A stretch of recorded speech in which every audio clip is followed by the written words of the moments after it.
علیکم ورحمۃ اللہ وبرکاتہ۔ إن الحمد لله نحمده ونستعينه ونستغفره ونعوذ بالله من شرور أنفسنا ومن سيئات أعمالنا، من يهده الله فلا مضل له ومن يضلله فلا هادي له، أشهد أن لا إله إلا الله وأشهد أن محمدا رسول الله۔ أعوذ بالله السميع العليم من الشيطان الرجيم من همزه ونفسه ونفخه، بسم الله الرحمن الرحيم۔ يا أيها الذين آمنوا اتقوا الله حق تقاته ولا تموتن إلا وأنتم مسلمون۔ يا أيها الناس اتقوا ربكم الذي خلقكم من نفس واحدة وخلق منها زوجها وبث منهما رجالا كثيرا ونساء، واتقوا الله الذي تساءلون به والأرحام إن الله كان عليكم رقيبا۔ يا أيها الذين آمنوا اتقوا الله حق تقاته ولا تموتن إلا وأنتم مسلمون۔ اللهم صل على محمد وعلى آل محمد كما صليت على إبراهيم وعلى آل إبراهيم إنك حميد مجيد۔ اللهم بارك على محمد وعلى آل محمد كما باركت على إبراهيم وعلى آل إبراهيم إنك حميد مجيد۔ أما بعد، فإن خير الحديث كتاب الله وخير الهدي هدي محمد صلى الله عليه وسلم، فإن شر الأمور محدثاتها وكل محدثة بدعة وكل بدعة ضلالة وكل ضلالة في النار۔ رب اشرح لي صدري ويسر لي أمري واحلل عقدة من لساني يفقهوا قولي۔ رب زدنا علما رب زدنا علما رب زدنا علما۔ أعوذ بالله من الشيطان الرجيم۔ سبحان الذي أسرى بعبده ليلا من المسجد الحرام إلى المسجد الأقصى الذي باركنا حوله لنريه من آياتنا إنه هو السميع البصير۔ ہر قسم کی حمد و ثنا، تعریف، توصیف، بزرگی، بڑائی، عظمت، رفعت، جلال، شان اللہ تبارک و تعالیٰ کے لیے۔ انگنت تعداد درود و سلام سرور کونین تاجدار مدینہ والی بطحاق سید البشر سید الانبیاء حضرت محمد مصطفیٰ صلی اللہ علیہ وآلہ وسلم سے ذات اقدس مطاہر۔ حضرات، اللہ تبارک و تعالیٰ نے اپنا پیغام لوگوں تک پہنچانے کے لیے اپنی توحید کا درس عامت الناس تک پہنچانے کے لیے کم و بیش 1,24,000 کے قریب انبیاء اور رسول بھیجے۔ انبیاء اور رسول مختلف قوموں، مختلف علاقوں کے لیے اللہ تعالیٰ نے رسول فرمائے، ہدایت دے کر، دین دے کر۔ ساتھ ہی اللہ تبارک و تعالیٰ نے ان لوگوں کو یقین دہانی کرانے کے لیے کہ یہ واقعی اللہ کا رسول اور پیغمبر ہے اور اس کی حیثیت عام لوگوں سے زیادہ ہے، اور یہ واقعی اس خالق کائنات کی طرف سے ہے جس نے سب کو پیدا کیا، جو سب کی روزی کا، جان کا، مال کا، عزت کا جو سب کا مالک ہے، اسے رب نے اس کو بھیجا ہے۔ اللہ تعالیٰ نے اس کے ثبوت کے لیے انبیاء کو کچھ معجزے عطا کیے۔ ایک بندہ جو کہتا ہے کہ میں اللہ کا رسول ہوں، اب اللہ کا رسول ہے تو اس کی نشانی کیا ہے؟ اس کی نشانیوں کے سلسلے میں، اس کے ثبوت کے لیے اللہ تبارک و تعالیٰ نے اپنے نبیوں کو ایسا معجزے عطا کیے۔ یہ معجزہ یہ آپ ان کو دکھائیں، معجزہ کیا چیز ہے؟ معجزہ ہر وہ چیز جو انسان کو عاجز کر دیتا ہے،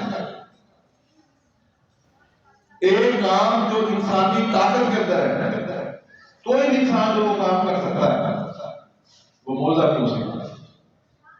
ایک کام اگر کوئی نبی کہتا ہے کہ یہ معجزہ ہے اور وہ کوئی انسان بھی کرتے تو یاد رکھے وہ معجزہ نہیں. معجزہ ہمیشہ وہی چیز رہی ہے جو انسان نہیں کر سکتے. انسان کی عقل، انسان کی سائنس، انسان کی ٹیکنالوجی، انسان کی جو دنیا کی طاقتیں ہیں وہ جہاں فیل ہو جائے، جہاں ان کی پاوریں، ان کی ہمتیں جواب دے جائیں، اس کے بعد معجزہ شروع ہوتا ہے. اس کی مثالیں بے شمار ہے. حضرت عیسیٰ علیہ السلام کے دور میں اللہ تبارک و تعالیٰ نے اس وقت کے جو لوگ تھے ان کا میڈیکل کے اوپر بڑا کنٹرول تھا.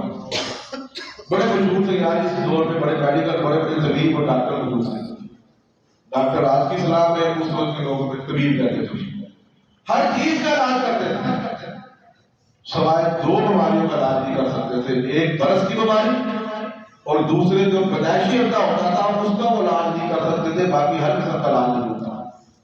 اللہ تبارک و تعالیٰ نے حضرت عیسیٰ علیہ السلام کو بھیجا جہاں ان کو بقیہ معجزے دیے، ان کے بقیہ معجزے موجود ہیں. وہیں پر یہ معجزہ بھی تھا کہ وہ جو پیدائشی عمدہ ہوتا تھا اس کی آنکھوں پہ ہاتھ پھیرتے، اللہ کے حکم سے وہ ٹھیک ہو جاتا تھا. جسم پر ہاتھ پھیرتے، برس کی بیماری جسے گلمیری کی بیماری کہتے ہیں وہ اللہ تعالیٰ ٹھیک کر دیتا تھا. اور اس وقت کے ڈاکٹر اور طبیب بتاتے کہ یار یہ تو ہمارے پاس میں نہیں تھا. اس کا مطلب ہے یہ واقعی ہی اس خالق کی طرف سے ہے جس نے ہم کو پیدا کیا. پھر یہیں پر بس نہیں بلکہ حضرت عیسیٰ علیہ السلام اللہ کے حکم سے جو وجہ مر جاتے ہیں اور آپ کہتے ہیں کم باذن اللہ اللہ کے حکم سے کھڑا ہو جائے وہ دوبارہ کھڑا ہو جاتا. تو ڈاکٹر اس وقت ظاہر آج بھی ڈاکٹر، کل کے ڈاکٹر، آنے والے ڈاکٹر کوئی بھی مردے کو زندہ نہیں کر سکتا. لیکن عیسیٰ علیہ السلام اللہ کے حکم سے کیا کرتے ہیں. یہی کچھ معجزے اللہ تعالیٰ نے حضرت موسیٰ علیہ السلام کو عطا کیا. ان کا جو عصا تھا وہاں کے جادوگروں سے مقابلہ ہوا تو جادوگروں سے مقابلہ ہوا، تھوڑا میدان لگ گیا اور میدان میں جب اس جادوگر نے کہا کہ آپ کوئی اپنا جادو پھینکیں یا ہم پھینکیں، حضرت موسیٰ نے فرمایا کہ آپ ہی پھینکیں. تو ان کے ہاتھ میں جو رسیاں تھیں انہوں نے زمین پر پھینکی، پورا مجمع جمع ہے تو فوری سانپ بن گئی اور سارے لوگ ڈر گئے میاں موسیٰ علیہ السلام کیا کریں. تو اللہ نے فرمایا موسیٰ لا تخف، ڈرنا، جو تیرے ہاتھ میں جو لاٹھی ہے عصا ہے اس کو پھینک، دیکھ اس کا انجام کیا ہوگا.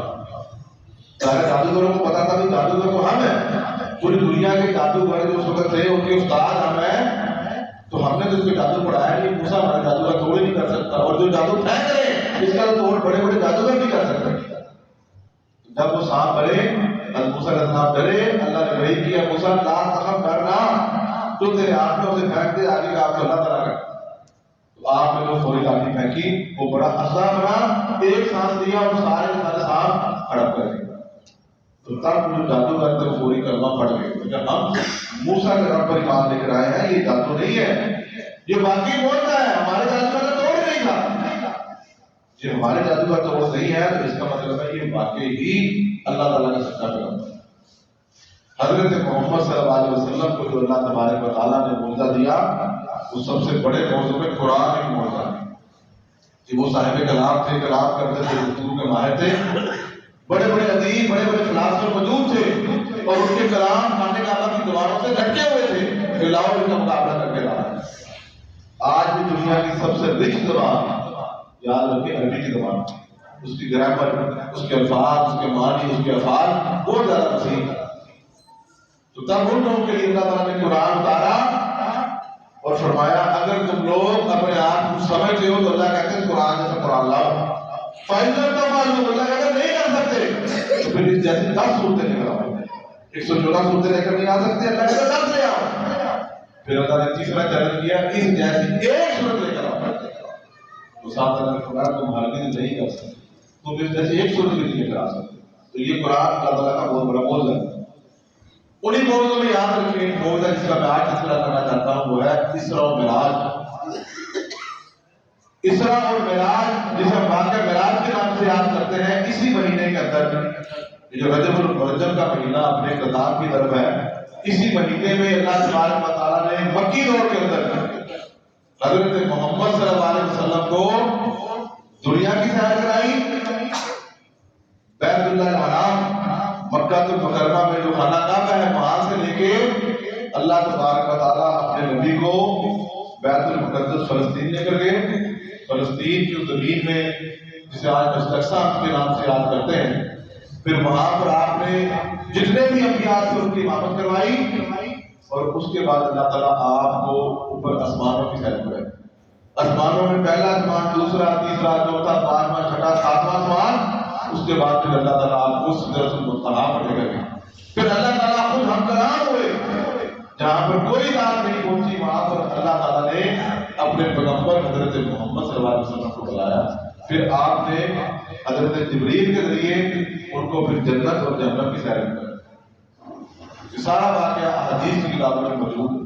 پھر آپ واپس آ گئے اور ٹائم کتنا لگا؟ صرف رات کی چند گھڑیاں.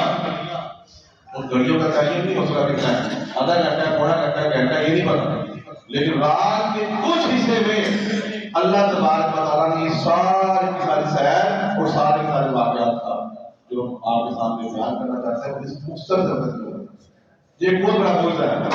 اور اللہ نے فرمایا سبحان اللہ اسرا بعبدہ. سبحان کا لفظ اللہ نے استعمال کیا. یاد رکھیں اللہ تعالیٰ نے قرآن مجید میں جہاں جہاں لفظ سبحان استعمال کیا ہے وہ ایک بہت بڑے واقعے کی طرف ہے کہ جو بہت بڑا واقعہ پیش ہو گیا جو عام روٹین میں نہیں ہوتا اس کے لیے اللہ تعالیٰ نے قرآن میں لفظ سبحان استعمال کیا. اسی بات کے بارے میں کیا فرمایا سبحان اللہ اسرا بعبدہ.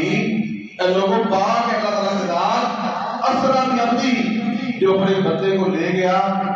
قرآن میں لفظ ہے من المسجد الحرام الى المسجد الاقصى. مسجد حرام خانہ کعبہ سے لے کے مسجد اقصی. پھر ساتھ اللہ فرماتے ہیں پھر ہم نے اس کو آگے بھی لے گا پورا واقعہ قرآن میں بیان کیا گیا. حضرات حضرت عبداللہ بن عباس بیان کرتے ہیں رضی اللہ تعالیٰ عنہ. یاد رکھیں یہ جو معجزے ہیں آج کے جدید سکالر ایسے ہیں جو ان معجزوں کا انکار کرتے ہیں جسے ہم اتنا پرویزت کے نام سے یاد کرتے ہیں. مفسرین حدیث اس طرح انہیں کہا جاتا ہے کہ جو لوگ ان تمام کے تمام معجزوں کا انکار کرتے ہیں وہ کہتے ہیں معراج کوئی واقعہ نہیں. آسمانوں پر اللہ کے نبی گئے کہتے ہیں کوئی واقعہ نہیں. وہ فرشتوں کا انکار کرتے ہیں. دیگر جتنے بھی بولتے ہیں شک قمر والا واقعہ جو چاند کو ٹکڑے ہوا ہے تمام معجزوں کا کیا کر دیتے ہیں انکار کر دیتے ہیں. کہتے ہیں کوئی واقعہ نہیں ہے بس یہ حدیثوں میں استغفر اللہ من گھڑت چیزیں صرف آپ پر توجہ نہ. اور جو قرآن میں تذکرہ کیا وہ اس کی پھر وہ لفظی تعبیریں کرتے ہیں اس کا انکار کرتے ہیں. حضرت عبداللہ بن عباس رضی اللہ تعالیٰ عنہ بیان کرتے ہیں آپ نے فرمایا کہ اللہ کے نبی صلی اللہ علیہ وسلم نے فرمایا کہ میں مکے میں ایک دن صبح ہوئی جس رات مجھے معراج کرائی گئی میں بڑا پریشان وہاں پر بیٹھا. اللہ کے نبی اس پریشانی میں کیا میں لوگوں کو یہ واقعہ بتاؤں تو لوگوں نے تو میرا انکار کر دینا ہے. لوگوں نے تو کہنا تو جھوٹ بولتا ہے کیونکہ اس وقت کے سفر کے مطابق مکہ سے مسجد اقصی کا سفر 40 دن کا تھا. 40 دن لگتے تھے ایک طرف جانے میں پھر وہاں ٹھہر کر بھی واپس آنے میں 40 دن. اور اللہ کے نبی سارا واقعہ رات کے ایک مختصر حصے میں ہو گیا. آپ اس بارے میں پہچان کی یار جو واقعہ ہوا ہے میں لوگوں کو بتلاؤں گا تو لوگ میرا انکار کر دیں گے. اسی سلام میں ابو جہل کا گزر ہوا. ابو جہل نے پوچھا ساتھ آ کے بیٹھ کہنے لگا محمد لگتا ہے تم پریشان ہو. میں ہاں جی پریشان. کیا بات ہے خاص بات ہے؟ میں ہاں جی خاص بات ہے. کیا؟ اللہ کے نبی صلی اللہ علیہ وسلم نے واقعہ سنایا کہ واقعہ کیا ہوا رات کہ مجھے اللہ تعالیٰ نے ایک سواری کی دی اور مجھے یہاں سے پورا واقعہ سنایا. فلسطین گیا, فلسطین سے میں پھر آسمانوں پر گیا, جنت اور جنت دیکھی اور میں واپس آ گیا. اب ابو جہل مذاق کر رہا تھا لوگ یہ موقع آ گیا استغفر اللہ معاذ اللہ کے اس محبت کی میں بےزتی کروں کہ لوگ تو مانے ہی نہیں کہ 40 دن کا سفر ہے. یہ عجیب بات کرتا ہے کہ ایک ہی رات میں واپس ہو کے آ رہے. اس نے کہا یار میں بندے نہ اکٹھے کر لوں. اللہ نے کہا ہاں بالکل بندے اکٹھے کر لو, میں ان کو واقعہ سناتا ہوں. اب وہ اپنے اس میں تھا کہ میں نعوذ باللہ نبی صلی اللہ علیہ وسلم کو اس واقعے سے دلیل کروں. وہ گیا تاکہ آواز دی لوگ اکٹھے ہو جاؤ. جو عرب کا دستور تھا اس کے مطابق بلایا گیا, لوگ اکٹھے ہو گئے. جب لوگ اکٹھے کیے تو کہنے لگا محمد اب ان کو واقعہ سارا سنا. اللہ کے رسول صلی اللہ علیہ وسلم نے سارا واقعہ سنایا. لوگ بڑے حیران ہو گئے یار یہ کیسا واقعہ سنا رہا. وہ 40 دن جانے کا سفر ہے, 40 دن واپس آنے کا سفر ہے اور یہ ایک رات کے اندر ہی کل رات ہم نے اس کو یہیں پر دیکھا ہے اور یہ سارا واقعہ جو بیان کیا ایک رات میں یہ کیسے ممکن ہو سکتا ہے؟ یہاں پر ایمان چیک ہوتا ہے. یہ جو شریعت ہے، آج ہم لوگ جب آج باتیں کرتے ہیں کہ یار فلانا بندہ ایسے ہو گیا، فلانا بندہ ایسے ہو گیا، وہ غریب تھا امیر ہو گیا، امیر کو اللہ نے غریب کر دیا، یہ اللہ تعالیٰ کا نظام ہے. آج دنیا کی بڑی بڑی طاقتی طاقتیں اہل ایمان کو ہرانا چاہتے ہیں لیکن ہرا نہیں سکے. ٹیکنالوجی بم ہتھیاریں ایک طرف موجود ہے لیکن ان کے مقابلے میں چند مجاہدین بھی ہیں جو کھڑے ہیں اور اللہ کی مدد سے ڈٹ کر کھڑے ہیں. ان کو کوئی شکست نہیں ہو رہی، چاہتے ہو رہی ہے لیکن شکست نہیں ہو رہی. تو یہ سب کیا ہے؟ یہ اللہ تبارک و تعالیٰ کی طاقت ہے، اس کا مدد ہے، ایمان کی طاقت ہے جو اللہ تعالیٰ دکھاتے ہیں. لیکن کمزور ایمان والے ان کا اس پر یقین کرنا مشکل ہو جاتا ہے. اب ایک بندے نے کہا کہ اگر آپ یہ بات کرتے ہو یار باقی یہ بات سچا ہے، تو ایک نے کہا کہ ایسا کرو، جو بندے چاہتے وہاں پر ہو کر آئے تھے انہوں نے کہا چلو ایسا کرتے ہیں ہم آپ سے کچھ نشانیاں پوچھتے ہیں، تو آپ نشانیاں بتا دو. آپ نے کہا بالکل میں بتا دوں. تو لوگوں کو تو پتا تھا کہ حضرت محمد صلی اللہ علیہ وسلم اس سے پہلے کبھی بھی فلسطین نہیں گئے. جیسے آج ہمارے لوگوں کو پتا ہوتا ہے یار یہ بندہ افریقہ گیا ہے، امریکہ گیا ہے کہ نہیں گیا، ہمیں بھی تازہ ہوتا ہے. تو وہ اس وقت افواہ بھی تھوڑے تھے، افراد بھی تھوڑے تھے. تو انہوں نے کہا یہ کیسے ممکن ہے کہ بندہ کبھی فلسطین گیا نہیں، تو واقعات کیسے سنا سکتا ہے. اب انہوں نے کہا سوال کیے کہ بتائیں جی اس مسجد کے ستون کدھر ہے. اللہ کے نبی بتا میں بتائیں کہ اس کا فلانا کونا کس طرف ہے، فلانا کونا کس طرف ہے. اللہ کے نبی صلی اللہ علیہ وسلم نے ان کے سارے جواب دیے اور کچھ جواب آپ بھول گئے. اللہ تبارک و تعالیٰ نے آپ کی آنکھوں کے سامنے کچھ جیسا کر دیا. سبحان اللہ. پھر وہ پوچھتے رہتے تھے اور اللہ کے نبی وہاں سے دیکھ کے ان کو بتاتے رہتے لیکن لوگوں کو نظر نہیں ہے. تب اس کے بعد اللہ کے نبی صلی اللہ علیہ وسلم نے بتایا کہ لوگوں یہ ایک معجزہ ہے، یہ معجزہ اللہ تعالیٰ کی طرف سے ہے اور میں انی رسول اللہ، میں تمہاری طرف اللہ کا بھیجا ہوا رسول ہوں. تو اللہ تبارک و تعالیٰ اپنے رسولوں کو معجزے عطا فرماتے ہیں. اور آج بھی جو نیک بندے ہیں اللہ تبارک و تعالیٰ ان کی دعاؤں میں جان پیدا کر دیتے ہیں. کئی لوگ نیک لوگ ایسے ہیں، آپ ان کے پاس جائیں ان سے دعا کرائیں. نبی صلی اللہ علیہ وسلم کی طرف سے احادیث سے ثابت ہے کہ آپ اپنے بزرگوں سے نیک بندوں سے دعا کروایا کریں. باقی قبول اللہ تعالیٰ نے کرنی ہے اور نیک لوگوں کی دعا اللہ تعالیٰ قبول کر بھی دیتے ہیں. اللہ کے نبی کی حدیث ہے صلی اللہ علیہ وسلم نے فرمایا کہ دنیا کے اندر کچھ نیک بندے ایسے ہیں لو اقسم باللہ، اگر وہ اللہ تعالیٰ پر قسم دے دیں اللہ مجھے رب ہونے کی قسم ہے یہ بندہ آیا ہے میں اس کے لیے دعا کرتا ہوں، اور میں اللہ کہتا ہے کہ میں اس کی دعا قبول کر لیتا ہوں، اس کی قسم کو پوری کر دیتا ہوں. رات اللہ تعالیٰ ہمارے اندر یہ تقویٰ پیدا کرے اور ہم ایسے نیک لوگوں کے پاس جو شریعت کے مطابق اپنی زندگی گزار رہے ہیں ان کے پاس جا کے ان سے دعا کرانے کی توفیق عطا فرمائے. اللہ کے رسول صلی اللہ علیہ وسلم رات پر گئے، بڑی تفصیلی واقعات ہیں. اس کے اندر آپ کو سدرۃ المنتہا میں لے جایا گیا، جنت اور جہنم کا ذکر بھی کرایا گیا. اللہ کے رسول صلی اللہ علیہ وسلم کو معراج کے اوپر سب سے اہم بات اس کا تعلق ہمارے عمل کے لحاظ سے کہ اللہ تعالیٰ نے اتنا اسپیشل پروٹوکول دیا اور اس اسپیشل پروٹوکول میں اللہ تعالیٰ نے اپنے نبی کو صرف ایک تحفہ دیا جو سب سے بڑا، وہ ہے نماز کا. واقعہ تفصیل سے سنانا مقصد نہیں، سب نے سنا ہوگا کس طرح اللہ کے نبی کو 50 نمازیں ملی، پھر آپ واپس آئے، حضرت موسیٰ پیغمبر نے بار بار واپس بھیجا اور آخر میں کتنے رہ گئی بات. حضرت موسیٰ نے کہا ہے محمد صلی اللہ علیہ وسلم یہ نمازیں بھی مشکل ہو گئی. اللہ کے نبی نے فرمایا مجھے شرم آتی ہے کہ میں واپس جاؤں لیکن مجھے امید ہے کہ میری امت ایسے نہیں وہ 5 نمازیں پڑھے. ذرا آج ہم لوگ دیکھیں کہ ہم 5 نمازیں پڑھ رہے ہیں، کیا ہمارا حال بھی تو قوم موسیٰ کی طرح نہیں جن کو 2 نمازیں پڑھنا بھی مشکل ہو گیا؟ اور آج کوئی شک نہیں ہے کہ اکثر کے لیے مشکل ہے، لیکن الحمدللہ اللہ کے نیک بندے اس مسجد میں ہمارے گھروں میں محلوں میں ایسے موجود ہیں جو 5 نمازیں جماعت سے پڑھتے ہیں، الحمدللہ تہجد پڑھتے ہیں اور اشراق بھی پڑھتے ہیں. یہ اللہ تعالیٰ نے پیدا کی. ہم بھی جو لوگ 5 نمازیں نہیں پڑھ رہے ان سے یہ گزارش ہے کاش وہ بھی دل میں یہ خواہش پیدا کریں اور اللہ کے رسول کو یہ تحفہ دیا گیا ہے ان تحفے کو قبول کریں اور 5 نمازیں جماعت کے ساتھ شروع کریں. اللہ کے نبی نے فرمایا اوتی الصلوات الخمس واوتی خواتین و سورۃ البقرہ. جہاں پہ 5 نمازیں دی گئی وہیں پر اللہ کے نبی نے فرمایا مجھے سورۃ البقرہ کی آخری آیات بھی اللہ نے معراج میں عطا کی. سورۃ البقرہ کا جو آخری رکوع ہے اس کی تلاوت کیا کریں. اور ساتھ فرمایا ایک اور انعام غفر لمن لم یشرک باللہ من امتہ شیئا، کہ اللہ تبارک و تعالیٰ نے ایسے تمام لوگوں کی مغفرت کا تحفہ دے دیا لم یشرک باللہ شیئا، جو اپنی زندگی میں اللہ کے ساتھ شرک نہیں کرتے.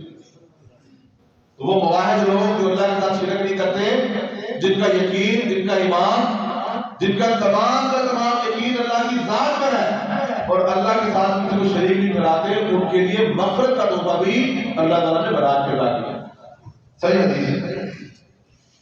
اور یہی برات کا واقعہ صحیح حدیث کی روایت کے مطابق بخاری شریف کی روایت ہے کہ اللہ کے نبی صلی اللہ علیہ وسلم جب جنت کی آپ کو سیر کرائی گئی تو آپ کو وہاں پر قدموں کے چلنے کی آواز آئی. آپ نے دیکھا کہ شاید جبریل کے چلنے کی آواز آئی. آپ نے جبریل تمہاری آواز ہے؟ فرمایا نہیں ہے نبی. فرمایا یہ کس کی چلنے کی آواز ہے؟ فرمایا یہ آپ کا وہ حبشی غلام حضرت بلال ہے جو چل زمین پر رہا ہے، لیکن اس کے تقویٰ، اس کی استقامت، کہ جب بھی حضرت بلال وضو کرتے تھے 2 رکعت نماز پڑھتے تھے، فرمایا یہ اس کی وہ استقامت کی بنیاد پر، اس کے نیکی اور تقوی کی بنیاد پر وہ چلتا زمین پر ہے، اس کے چلنے کی آواز جنت میں سنائی دے. کہنے میں تو حبشی تھے، بڑے بڑے سردار بھی موجود تھے، پیسے والے موجود تھے، لیکن اللہ تعالیٰ نے حضرت بلال کی استقامت کی وجہ سے ان کی چلنے کی آواز جنت میں سنائی دی. رات کاش ہم بھی کسی ایک نیک عمل کو پکڑیں اور اس پر استقامت کا مظاہرہ کریں. آخری حدیث سنا کے بات ختم کرتا ہوں. اللہ کے رسول نے فرمایا کہ جب مجھے جہنم میں لے جایا گیا تو جہنم میں دیکھا کہ کچھ لوگ ایسے تھے جن کے زبانوں کو، جن کے منہوں کو آگ کی کینچیوں کے ساتھ کاٹا جا رہا ہے. آپ نے پوچھا آگ کی کینچیوں کے منہ کاٹے جا رہے ہیں؟ فرمایا یہ کون ہے؟ اللہ کے نبی نے فرمایا گیا آپ سے کہ یہ وہ بے عمل قدیم ہے، یہ بے عمل باعث ہے کہ جو وہ حدیثیں بیان کرتے ہیں، جو وہ تبلیغ کرتے ہیں، ان کا عمل اس پر نہیں ہے، خود عمل نہیں کرتے، لوگ کو سناتے ہیں.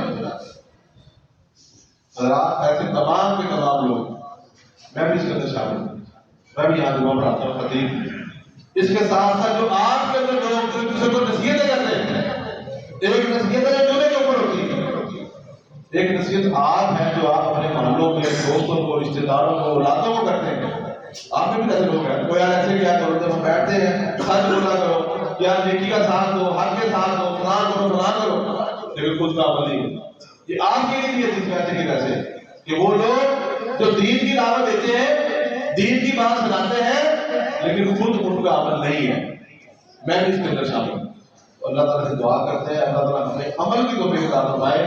اللہ تعالیٰ ہم پر اپنی رحمتیں کرے، جو بات کہیں اللہ خود عمل کی توفیق دے، اللہ آپ کو عمل کی توفیق دے. وآخر دعوانا الحمدللہ.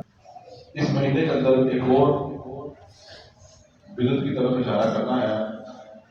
رجب کے اندر کچھ لوگ کنڈوں کی رسم ادا کرتے ہیں، کچھ بتاتے ہیں، بتا کے تقسیم کرتے ہیں اور مختلف قسم کی منفرد روایات اس بارے میں سنا کر دکھا کر لوگوں کی عمل شروع ہوئی.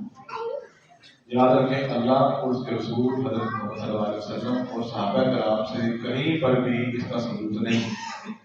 اس لیے کوشش کریں کہ جب بھی صدقہ کریں، خیرات کریں، وہ کریں تو سنت سے ثابت ہے. جو سنت سے ثابت ہے وہی صدقہ خیرات قبول ہے. جو ایسے روایات پر کھڑا ہے اس کی کوئی حدیث میں یا شریعت میں کوئی حیثیت نہیں ہے. اگر ہے تو آپ اس کی تحقیق کر لیں. جو لوگ یہ عمل کرتے ہیں پہلے اس کی تحقیق کر لیں. ظاہر کوئی بھی دین وہی دین ہے جو اللہ اور اس کے رسول نے فرمایا. یہ آگے صحابہ کے نام سے ثابت ہو. اگر کوئی 100 سال پہلے کوئی کام شروع کر رہا ہے، کوئی 50 سال پہلے کر رہا ہے، اگر وہ شریعت ہے تو اس کی دلیل چاہیے. جو یہ کر رہے ہیں انہیں چاہیے کہ وہ اس کی دلیل تلاش کریں. اگر نہ ہو تو خود بھی بچیں اور اپنے گھر والوں کو بھی ان چیزوں سے بچائیں. اللہ تعالیٰ مجھے اور آپ سب کو نیک عمل کی توفیق عطا فرمائے.